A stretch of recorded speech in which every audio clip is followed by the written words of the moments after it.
અને ત્યારબાદ 1986માં એકાએકના રૂપમાં વિશાળ વૈષ્ણવના સમૂહ સાથે વિધિપૂર્વક વ્રજયાત્રા આપે સંપન્ન કરી. ત્યારબાદ ફરી 2002માં ખૂબ વિશાળ પાયા પર વ્રજયાત્રાનું આયોજન થયું અને એના સંબંધિત નામ આગળ આવી રહ્યું છે. આ વ્રજયાત્રાના દરમિયાન અને એ સિવાય પણ ઘણા અવસરો પર ઘણા પ્રસંગોએ જુદા જુદા વિદ્વાન શાસ્ત્રીજીઓના મુખેથી શ્રી મહાપ્રભુજીના આશય સહિતની શ્રીમદ ભાગવત કથાનું આયોજન થાય એવા પણ ઉપક્રમ આપશ્રીએ પોતાના જીવનકાળ દરમિયાન કર્યા છે. અને એને જ અનુલક્ષીને 69મું નામ છે શ્રી અનેક ભાગવત કથા સત્ર યોજકાય નમઃ.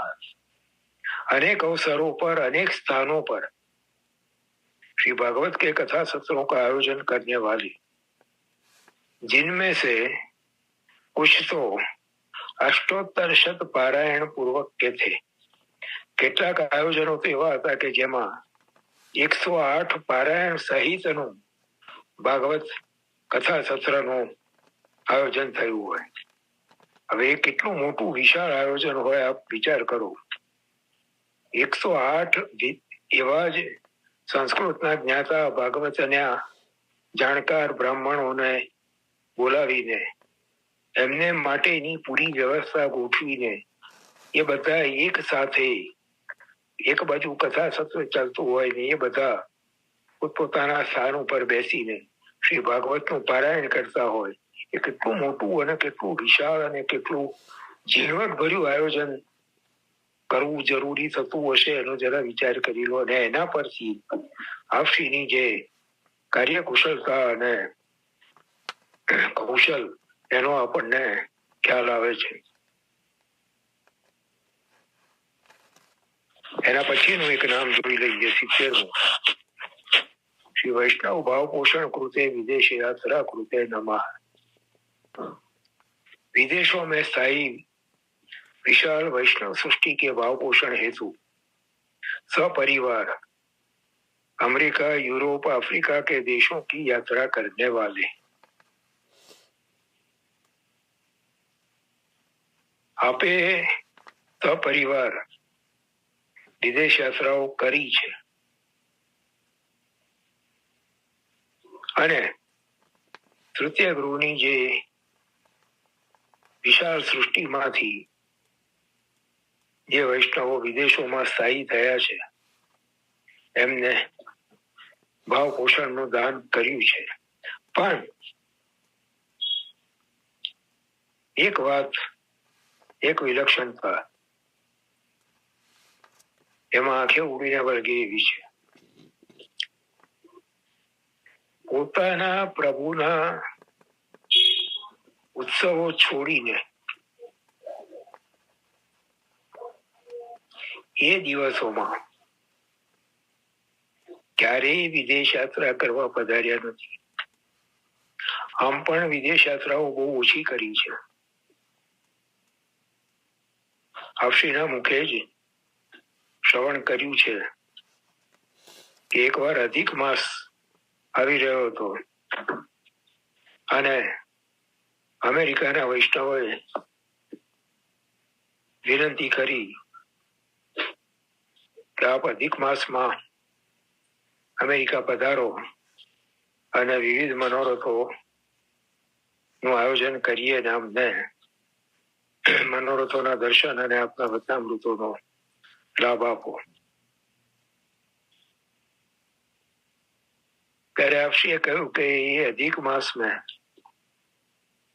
हमारे प्रभु की सेवा छोड़कर हम क्यों विदेश जाए.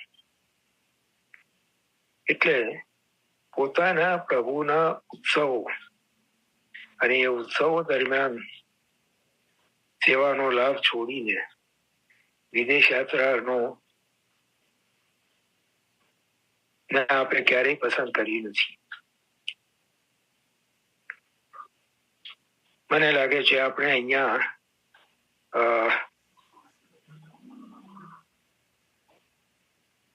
નામાવલીના અવગાહનના ક્રમને વિરામ આપીએ અને પ્રશ્નોની ચર્ચાના ક્રમ ઉપર જઈએ, કારણ કે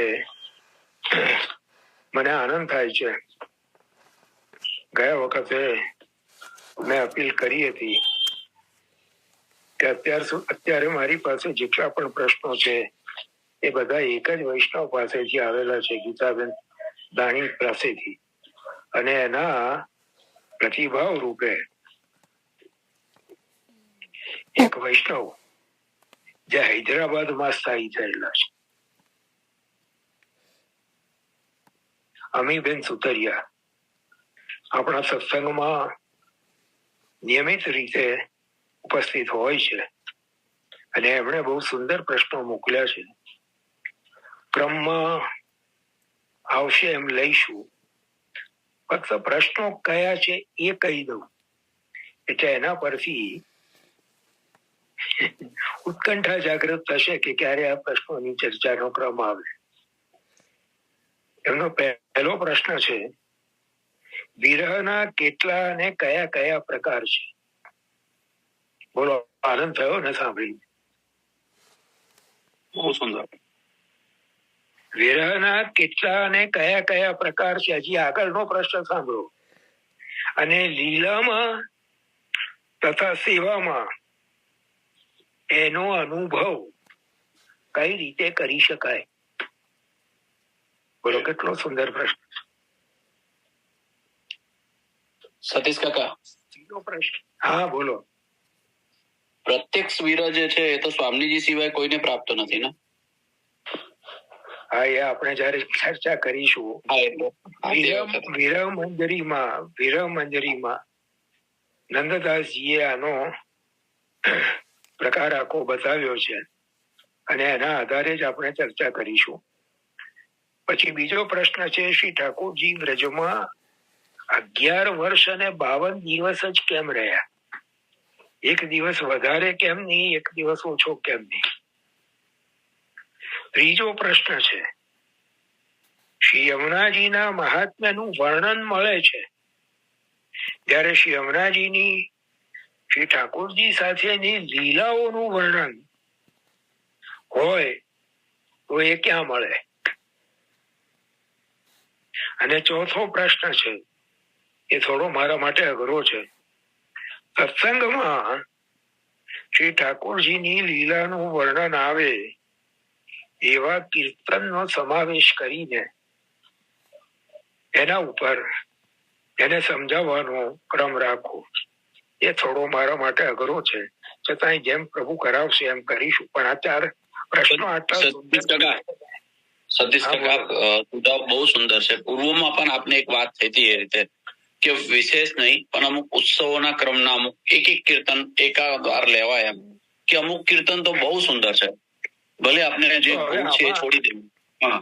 ભલે સમયની મર્યાદા છે, હું જાણું છું, પણ એવું નથી કેતો. મને પણ ઈચ્છા થાય છે. કીર્તન એ તો આપણો 5મો વેદ છે અને લીલાઓને ઉત્સવોના પ્રકારને કીર્તન સમજાવી શકે એવું બીજું કોઈ સમજાવી શકે એમ છે જ નહીં. બરાબર, મને પણ ઈચ્છા થાય છે, પણ અહીંયા મને આપણા ભગવદીઓનો, આપણા પરિવારજનોનો થોડો સહકાર જોઈએ. સહકાર એ અર્થમાં કે કીર્તન હવે પછી જે ઉત્સવ આવી રહ્યો હોય, જેમ હવે રથયાત્રા આવશે, તો હવે પછી જે ઉત્સવ આવી રહ્યો હોય એનાથી સંબંધિત કોઈ કીર્તન આપણા પરિવારજનોમાંથી કોઈક પસંદ કરીને મોકલે. એના ઉપર આપણે ચર્ચા કરીએ. બોલો. સાંભળો, મારું થોડોક અલગ સુઝાવ છે કે જે રથયાત્રા છે, તો જે આપણી પ્રણાલિકા છે, કીર્તન પ્રણાલિકા, એમાંનાથી જ કોઈ 2 કે 3 કીર્તન, કારણ કે કયા લેવા અને કયા નહીં લેવાને એનો નિર્ણય તમે સારી રીતે લઈ શકશો. બધું તમે એવું નહીં, થોડુંક પાર્ટિસિપેશન પરિવારજનોનું પણ હોય એવું ઈચ્છનીય નથી લાગતું તમને? ભલે કોઈ પણ કીર્તન કોઈ પણ પરિવારજન, તમે હો કે તુષારભાઈ હો કે ધર્મેશભાઈ હોય કે બીજા પણ જે વૈષ્ણવો એક્ટિવલી આમાં ઇન્વોલ્વ થાય છે, એમાંથી કોઈ પણ વૈષ્ણવ કોઈ પણ એમને જે રુચિકર લાગે એ કીર્તન ભલે મોકલે. પ્રભુની ઈચ્છા હશે એ પ્રમાણે એ કીર્તન ઉપર ચર્ચા આપણે કરીશું. પણ આ એક થોડુંક, એટલે એમાં વૈષ્ણવને પણ એમ થાય તું વે હોય તો આપને પણ આનંદ આવે. કૌશલબેનની વાત બહુ સાચી છે.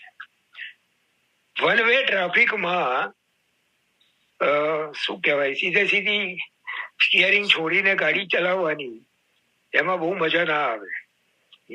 સામેથી કોઈ આવવાનું જ ના હોય તો કોઈ સાવચેતી રાખવાની જ નહીં. એવું નહીં, ટુ વે ટ્રાફિક હોય તો થોડોક વધારે આનંદ આવે, એવું મારું પણ મંતવ્ય છે. શરૂ તો કરીએ, એકવાર આ પ્રણાલી શરૂ તો કરીએ, સહકાર આપીશું. ગીતાબેન પણ એમ કે છે કે જરૂરથી સહકાર આપો. ખૂબ સુંદર. વૈષ્ણવ જો કહેતા જ હોય તો પછી ભગવત કૃપાથી એક ક્રમની પણ શરૂ. અરે હા, આમાં એક મારી વિનંતી છે કે બને ત્યાં સુધી એ કીર્તન આપ પસંદ કરીને મોકલો. એ તૃતીય ગ્રુપ કીર્તન પ્રણાલીના અંતર્ગત હોય તો એ વધારે સારું. કારણ કે મને એ સિવાય બીજા કીર્તનોનો બહુ અભ્યાસ નથી.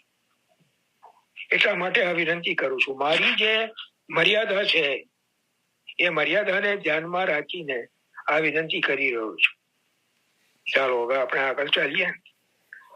જે પ્રશ્નોનો ક્રમ આપણો ચાલે છે, ગીતાબેન દાણીના જ પ્રશ્નને ગયા સાંભળો.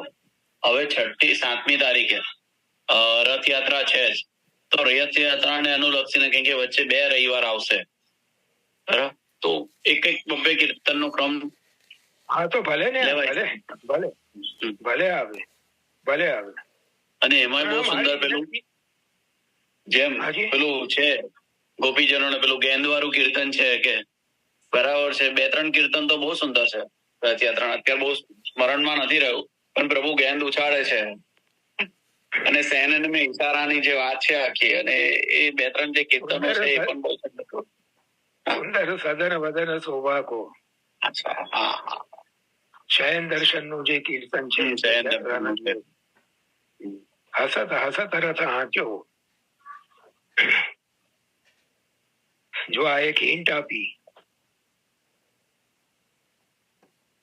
એટલે. અને બીજો એક કારણ એ પણ છે કે તૃતીય ગૃહ પ્રણાલીમાં, કીર્તન પ્રણાલીમાં દાદાજીએ જે કીર્તનો પસંદ કરીને કીર્તન પ્રણાલીનું ગુંફન કર્યું છે એ એટલા અદભુત છે. વારંવાર મેં આ વાત ભાર દઈને કીધી છે કે કીર્તન પ્રણાલી, હા, રેકડામાં બિરાજે, છત્રી વિનાના રથોમાં બિરાજે. એ કીર્તન પ્રણાલીનો થોડોક અભ્યાસ અને થોડોક એની અંદર પ્રવેશ કરવાનો પ્રયત્ન કરીએ ને તો કોઈ પણ ઉત્સવની ભાવના, ઉત્સવનું સ્વરૂપ કોઈને પૂછવા જવું ના પડે. એ કીર્તનોના માધ્યમથી અને અષ્ટસખાઓની આડીથી આપણા અધિકાર પ્રમાણે જરૂરથી સમજાય. ચાલો આગળ હવે પ્રશ્નની વાત લઈએ. ગયા અઠવાડિયે ગીતાબેનનો પ્રશ્ન જોયો હતો કે શ્રી મહાપ્રભુજીના પ્રાગટ્ય પહેલા ભૂમિની પરિસ્થિતિ શું હતી? 1 મિનિટ સતીશ કાકા, જો આ ભગવતીની 1 જ મિનિટ ખાલી, આ ભગવતીની આડીથી આ બધા વૈષ્ણવોને લાભ મળશે હવે કીર્તનનો. તો વૈષ્ણવોને ફરીથી વિનમ્ર વિનંતી કરું છું કે આપના મનમાં કોઈ પણ હોય પ્રશ્ન તો અવશ્ય કરો, કેમ કે આપની આડીથી આટલા બધા વૈષ્ણવ, અત્યારે 100 વૈષ્ણવ છે ક્યારના, તો 100 વૈષ્ણવને એનો લાભ મળશે. અને એટલું જ નહીં, આ જે છે એના પછી પણ ઘણા બધા વૈષ્ણવ એનો લાભ લેતા હોય છે. 100 વૈષ્ણવને લાભ મળશે નહીં, હું એનાથી આગળ વિચારું છું કે 100 વૈષ્ણવના હૃદયમાં બિરાજીને પ્રભુ અને મહાપ્રભુ અંગીકાર કરશે.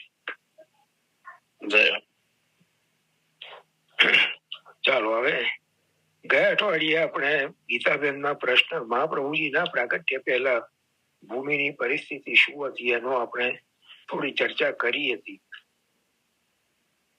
શ્રી મહાપ્રભુજીએ એ પરિસ્થિતિનો આબેહૂબ ચિતાર કૃષ્ણાશ્રય ગ્રંથમાં આપેલો છે અને એના વિશે એ જ આધાર ઉપર આપણે ચર્ચા કરી હતી. સામાજિક, રાજકીય, આર્થિક, ધાર્મિક બધા જ પ્રકારે સમાજમાં સર્વત્ર અંધાધૂંધી વ્યાપેલી હતી.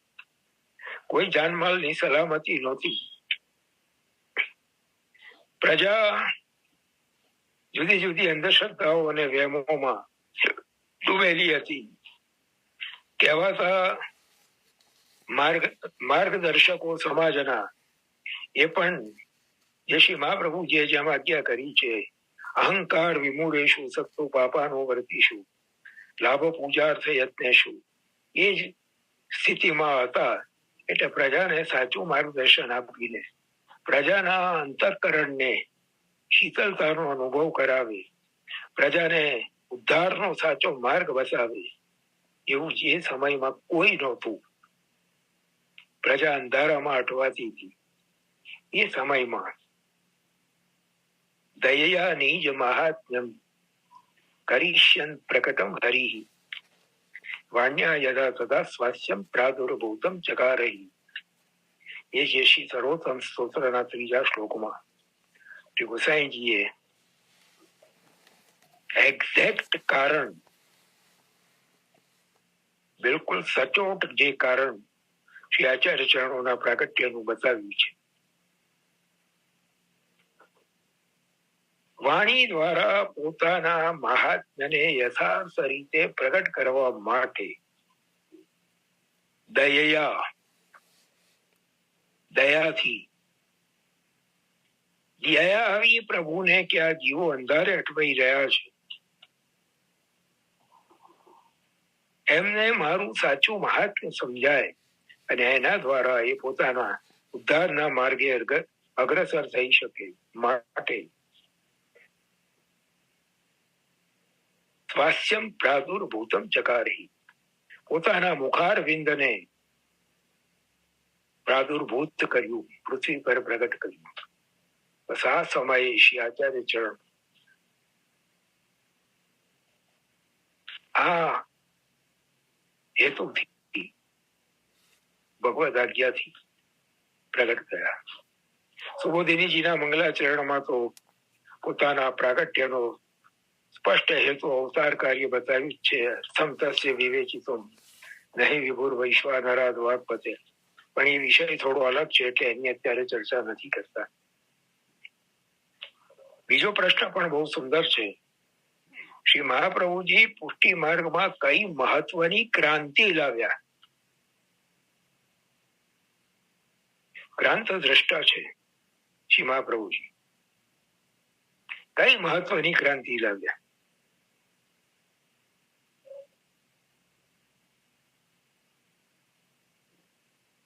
એ સમયમાં એમ કહેવાતું હતું કે ઢોર ગવાર શુદ્ર નારી ये सब तारण के अधिकारी. જો કે તુલસીદાસજીએ જુદા સંદર્ભમાં કહ્યું છે, એના અર્થઘટન પોતપોતાની સગવડ પ્રમાણે જુદા જુદા લોકો જુદી જુદી રીતે કરે છે. પણ આ પરિસ્થિતિ સમાજમાં એ સમયે સ્ત્રીઓ અને શૂદ્રોની હતી. વેદ અને અન્ય શાસ્ત્રો ત્રિવર્ણ માટે જ હતા, બ્રાહ્મણ, ક્ષત્રિય અને વૈશ્ય માટે. કારણ કે યજ્ઞોપવિતનો અધિકાર એમને જ હતો. શૂદ્ર અને સ્ત્રીને યજ્ઞોપવિતનો અધિકાર નહોતો, એટલે એને કોઈ ધર્મ કાર્યનો અધિકાર નહોતો. એને કોઈ શાસ્ત્રના અભ્યાસનો અધિકાર નહોતો. અતિશય દયનીય સ્થિતિ એ સમયના સમાજમાં સ્ત્રીઓની અને દુષિતોની હતી. એક શ્રી આચાર્ય ચરણ સ્ત્રી શુદ્રાદ્યુદ્ધૃતિ ક્ષમા, સ્ત્રી શુદ્ર આદિની, આદિમાં કેવળ સ્ત્રી શુદ્ર નથી કીધા, સ્ત્રી શુદ્ર આદિની ઉદ્ધૃતિ ઉદ્ધારમાં સક્ષમ એવા શ્રી આચાર્ય ચરણ છે. આ સૌથી મોટી મહત્વની ક્રાંતિ મારી સમજ પ્રમાણે શ્રી આચાર્ય ચરણોએ કરી છે.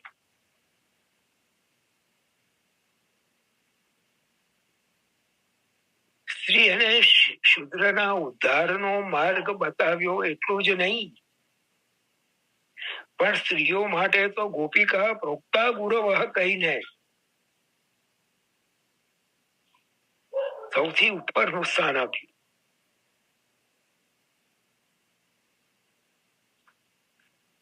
રાસ પંચાધ્યાયના સુબોધિનીજીમાં તો આચાર્ય ચરણ એક ઠેકાણે સ્પષ્ટ એવી આજ્ઞા કરે છે કે જ્યાં સુધી પુરુષમાં સ્ત્રી ભાવ ઉત્પન્ન નથી થતો ત્યાં સુધી એ રસનો અધિકારી થઈ શકતો જ નથી. એટલે અને શુદ્રોને એવા કેવાના અંગીકાર કર્યા છે. બાપ અને બેટા બંને, મેહા ઢીમર, મોના ભંગી, ધોધી,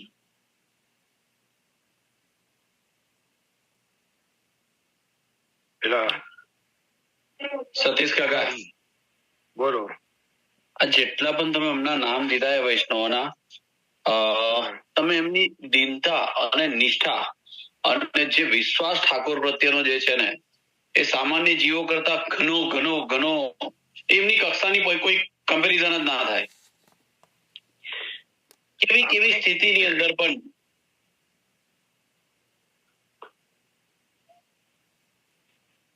શ્રી શુદ્ર આદિમાં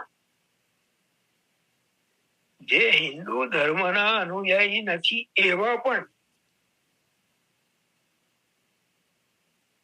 મ્લેચ્છ, જેને વાર્તા સાહિત્યમાં બડી જાત કહેવામાં આવે છે, એવાના પણ અંગીકાર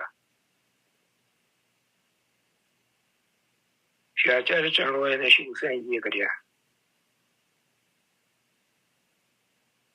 જે સમાજમાં સ્ત્રી અને શુદ્રને કોઈ ધર્મ કાર્યનો અધિકાર નહોતો, ત્યાં શ્રી મહાપ્રભુજી, શ્રી ગોપીનાથજી, શ્રી ગુસાઈજીએ સાક્ષાત ભગવત સેવાનો અધિકાર આપ્યો. અને એટલું જ નહીં,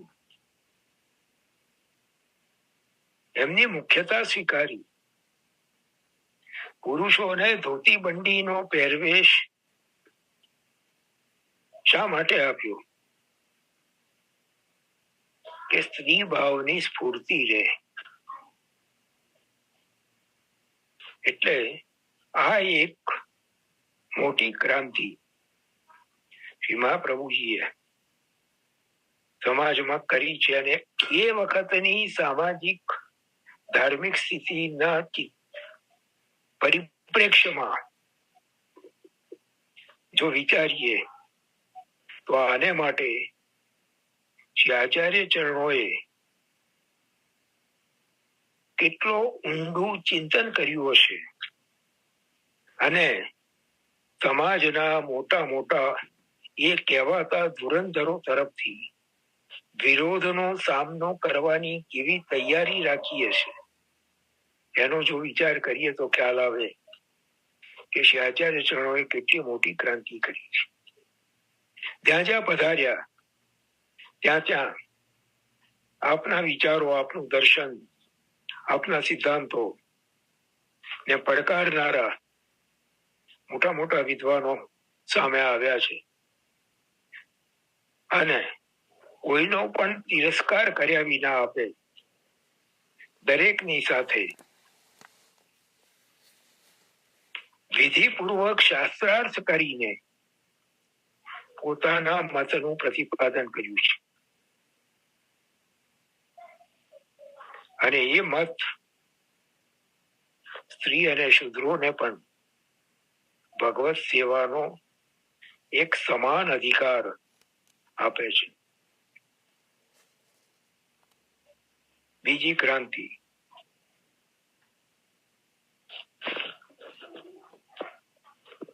કોઈ પણ અવસ્થા, કોઈ પણ સામાજિક સ્ટેટસ, કોઈ પણ વર્ણ, કોઈ પણ આશ્રમ, કોઈ પણ આર્થિક સ્થિતિનો મનુષ્ય, આ બધા જ આપશ્રીની આગળ એક સમાન છે. શેઠ પુરુષોત્તમ દાસ હોય, દામોદરદાસ સંભરવાલા હોય, કે પછી સાવ નિષ્કિંચન ગદાધરદાસજી જેવા ભગવતજી હોય, બધા જ આપણે માટે એક સમાન છે. આ પણ એક મોટી ક્રાંતિ કહી શકાય એવી ઘટના છે. આમ જોવા જઈએ, અત્યાર સુધી 3 શાસ્ત્રને પ્રસ્થાનત્રયી તરીકે બધા આચાર્યોએ સ્વીકાર્યા છે: વેદ, ભગવદ ગીતા અને બ્રહ્મસૂત્ર. આચાર્ય ચરણની ક્રાંતિ જુઓ. આપે ચોથું પ્રસ્થાન શ્રીમદ ભાગવતને સ્વીકાર્યું. અને એટલું જ નહીં, પ્રમાણ મૂર્ધન્ય તરીકે શ્રી ભાગવતને સ્થાન આપ્યું. સર્વ પ્રમાણોમાં શ્રેષ્ઠ. નિબંધમાં સ્પષ્ટ આજ્ઞા કરી કે વેદમાં શંકા થાય, ના સમજ પડે તો એનું સમાધાન ભગવદ ગીતા કરશે. ભગવદ ગીતામાં નહીં સમજ પડે તો એનું સમાધાન બ્રહ્મસૂત્ર કરશે. અને બ્રહ્મસૂત્રમાં નહીં સમજાય તો એનું સમાધાન શ્રીમદ ભાગવત કરશે. આ પણ અને શ્રી આચાર્ય ચરણોએ શ્રીમદ ભાગવતને જે મહત્વ પ્રદાન કર્યું, શ્રીમદ ભાગવતના જેમ હમણાં આપણે વાત કરી, પોતે પોતાનું અવતાર કાર્ય સુબોધિનીજીના મંગલાચરણમાં બતાવ્યું. અર્થમ તસ્ય વિવેચિતો નહીં વિભુર વૈશ્વાસ નરાત ભાગપતે. 7 પ્રકારે અર્થ કરવાની, જેનો એકબીજા સાથે વિરોધ ના આવે, અને 7 પ્રકારે સમન્વય પૂર્વક અર્થ કરવાથી શ્રીમદ ભાગવતનો યથાર્થ ગૂઢ અર્થ સમજાય, એ જે આપણી પ્રતિજ્ઞા છે, એના થકી અન્ય આચાર્યોને પણ શ્રીમદ ભાગવતનો સ્વીકાર કરવાની ફરજ પડી. આ પણ એક મોટું ક્રાંતિકારી પગલું શ્રીમદ આચાર્ય ચરણોનું છે. નિગમ કલ્પતરોર ગલિતમ ફલમ.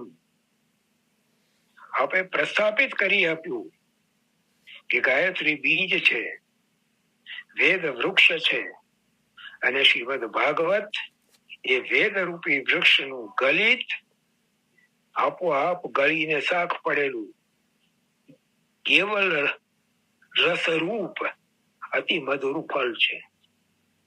આ પણ એક શ્રીમદ આચાર્ય ચરણોની મોટી ક્રાંતિ છે. એ સમાજના વિદ્વાનો પાસે પેઢીઓથી, અનેક સેંકડો વર્ષોથી ચાલી આવેલી પરંપરા કે 3 જ ગ્રંથોને પ્રમાણ તરીકે સ્વીકારવાના, એ પરંપરામાં પરિવર્તન લાવીને અન્ય સમર્થ આચાર્યો પાસે પણ શ્રીમદ ભાગવતનો સ્વીકાર કરાવડાવવો, એ પણ એક બહુ મોટી શ્રી આચાર્ય ચરણોની ક્રાંતિ છે, એવું હું સમજુ છું.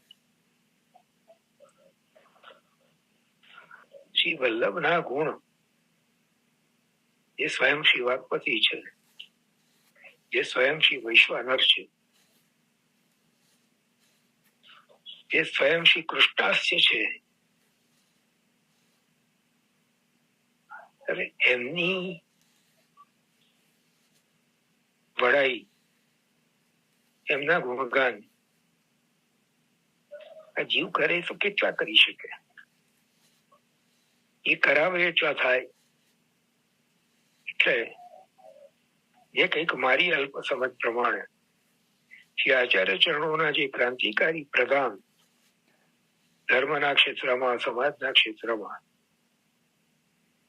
સમજાયા એ આપને આગળ નિવેદન કર્યા છે.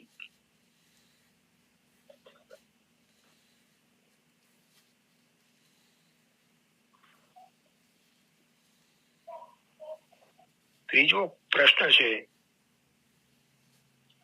ભાઈ 8 મિનિટ બાકી રહી છે ને? હા સતીશ કાકા, 8 મિનિટ બાકી રહી છે. ત્રીજો પ્રશ્ન છે, પુષ્ટિ જીવોનું મુખ્ય કર્તવ્ય શું છે? હું ધારું છું પહેલા આપણે આની વિસ્તારપૂર્વક ચર્ચા કરી ચૂક્યા છે. પુષ્ટિ જીવોનું મુખ્ય નહીં, એકમાત્ર કર્તવ્ય. ખરેખર તો આવું પૂછવું જોઈએ આપણે. અને એનું તો સ્પષ્ટ આજ્ઞા ચતુશ્લોકીના પ્રથમ શ્લોકમાં શ્રી આચાર્ય ચરણોએ આપી જ દીધી છે. સર્વદા સર્વભાવેન ભજનીયો વ્રજાધિપ સ્વસ્યાયમેવ ધર્મો હિ ન અન્ય ક્વપી કદાચન.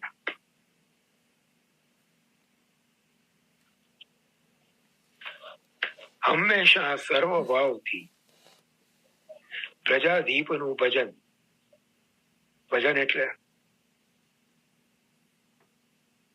તાલીઓ પાડીને, મંજીરા વગાડીને, ઢોલક વગાડીને ગાવું, એ ભજન નહીં. ભજ સેવાયામ. ભજનનો અર્થ છે સેવા.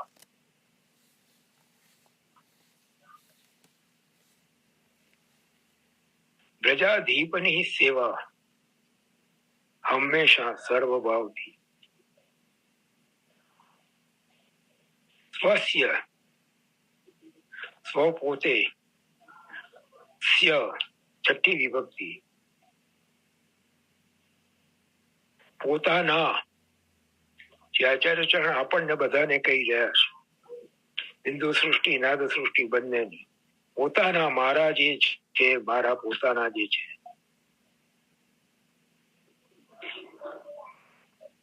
એમનો અયમ એવ ધર્મો હિ, એવ ને હિ બે નિશ્ચયાત્મક શબ્દો વાપર્યા, એક નહીં બે. આજ માત્ર ધર્મ છે, ન અન્ય, બીજો નહીં. ક્વપી, ક્યારે પણ, ક્યાંય પણ નહીં. કદાચન, ક્યારે પણ નહીં. પુષ્ટિ જીવનું કયું કર્તવ્ય છે? એકમાત્ર કર્તવ્ય આ છે. અને એનો વિસ્તાર સિદ્ધાંત મુક્તાવલીમાં તત્સિદ્ધ્યૈ તનુવિદ્ધયા, એ ભજનનું સર્વોત્કૃષ્ટ સ્વરૂપ કયું? માનસી સા પરામતા. માનસી સુધી પહોંચે. માનસી એટલે ચેતસ તત્ પ્રવણમ સેવા. પ્રભુ ભક્તમાં ને ભક્ત પ્રભુમાં પરોવાઈ જાય. ફૂલ સોયમાં દોરામાં પરોવાયું કે દોરો ફૂલમાં પરોવાયો? કયો જવાબ સાચો? બંને જવાબ સાચા. દોરો ફૂલમાં પણ પરોવાયો છે ને ફૂલ દોરામાં પણ પરોવાયું છે. એવી જ રીતે ભક્ત પ્રભુમાં અને પ્રભુ ભક્તમાં જયારે પરોવાય, એ માનસી ચેતસ્તત પ્રવણમ સેવા. બહુ મોટી વાત છે. આપણને ગભરામણ થાય કે આ તો કેવી રીતે પહોંચાય, ત્યારે એનો ઉપાય બતાવ્યો આપે કૃપા કરીને. તત્સિદ્ધ્યૈ તનુવિદ્ધયા. એને માટે તનુવિદ્ધયા એક જ શબ્દ વાપર્યો છે, જુદા જુદા નહીં. તનુજા વિત્તજા નથી કીધું, તનુ વિત્તજા સમસ્ત શબ્દ સાથે બંને. શરીર અને શરીર અહંતાનું પ્રતીક છે, વિત્ત મમતાનું પ્રતીક છે. અહંતા ને મમતાનો સાથે